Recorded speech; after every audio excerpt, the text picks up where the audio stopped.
اصحاب ميماتي وعالم دار والترك وكدا واصحاب البزنازيه تموت على التخيلات ارطغرل العثمان غازي. انا قلت تحيا بلاد توحيد، ما قلت تحيا اساء وتحيا بلاد توحيد.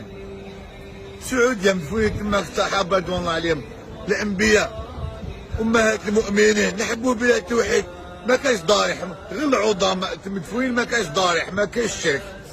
هذا ما كان. والكفر والذنوب والمعاصي كاين بارتو في العالم. تسمى الحفلات في بلادك في السعوديه لا حرام. هنا ليك حلال ولا كيف حلال في الجزائر تسمى نورمال. حنا ما نتحاسبوش عند ربي، حنا ماشي السعوديه اللي كاين اللي حرام. تاقي ولا في نفوسكم يا اخي مراد يا اخي اش بيك. نحبوا السعوديه وتحيا ربي على مدخلي. قالوا لي في الفوتبال ندخل لك بارتو، انا قصدك للشقاتي قلت لك هكذا باسكو انت ما تفقاش في دينك. وتحيا ربي على مدخلي وكنت على الائمه تاع التيك توك اللي يحكيو على الشاروخ ما يحكيوش على التوحيد والشرك بالله. لو دار حاله بارتو سيدي بن عوده، سيدي عكاشه، سيدي فلان. وتحيا اهل السنه والجماعه، نسال الله ان يميتنا عليهم. سلام عليكم.